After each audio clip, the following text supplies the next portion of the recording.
Hello everybody, 'tis I, the Rumpled One.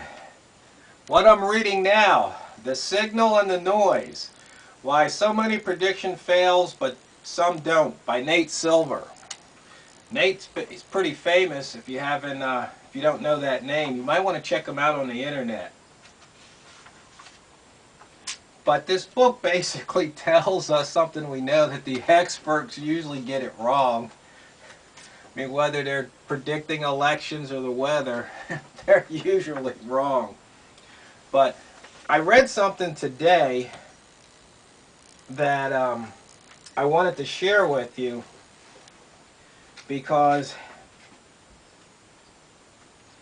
it sounds as though history could be repeating itself. Page 51. Conservatives, on the other hand, were more instinctually critical of communism.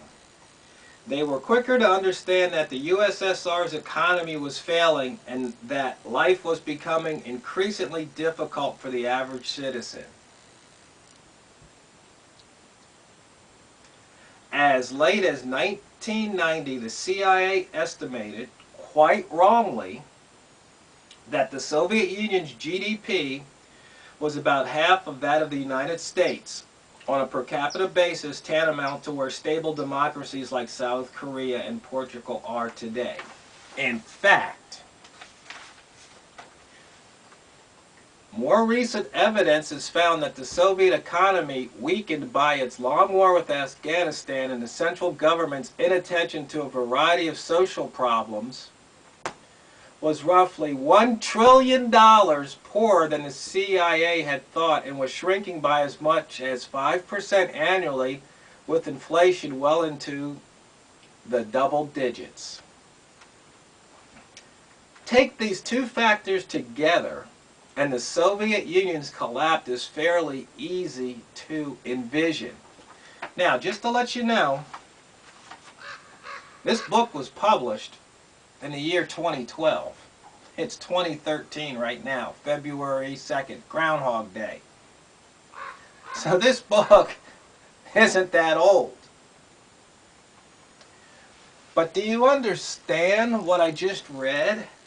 Let me do a little, what do they call it? Take some poetic license, or I'm just going to do some substitutions.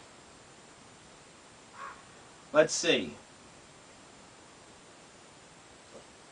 Let's just say some people, on the other hand, were more instinctually critical of communism.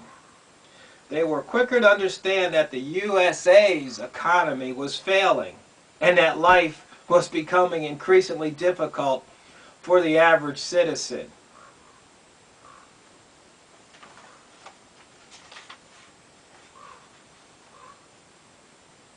And let's just say that the economy, weakened by its long wars overseas and our government's inattention to a variety of social problems, that was $1 trillion poorer than was thought, that had actually been thought, and was shrinking by as much as 5%, with inflation approaching double digits. Take these two factors together, and the United States of America collapse is fairly easy to envision. Now, what do you think about that?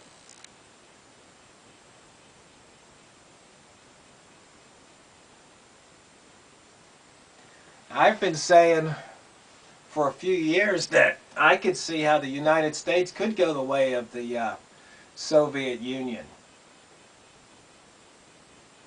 Why not? Why couldn't it?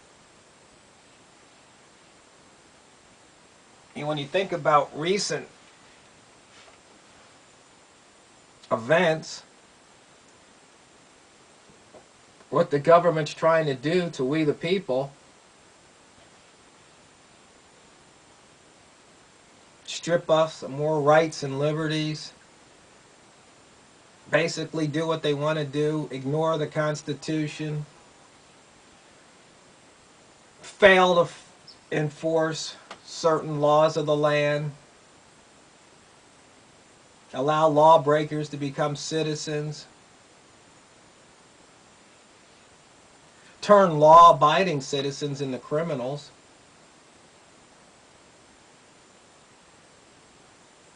take away more of what we earn,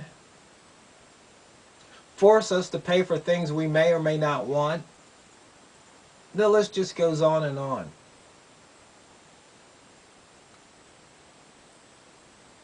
I mean, what other possible result other than collapse could there be?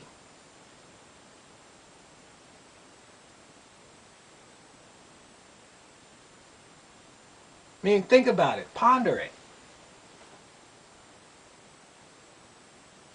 Social Security, food stamps,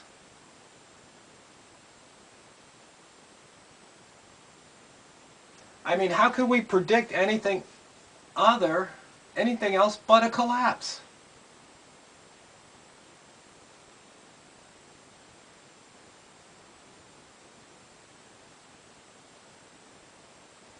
I don't know. But anyway, the signal and the noise. I'm going to probably be doing a video, and I'll be wearing my trading cap, because there's a chapter in here about trading the markets, and I haven't done a trading video in a while, so I know some of the traders out there will be interested in that. So once again, the signal and the noise, Nate Silver.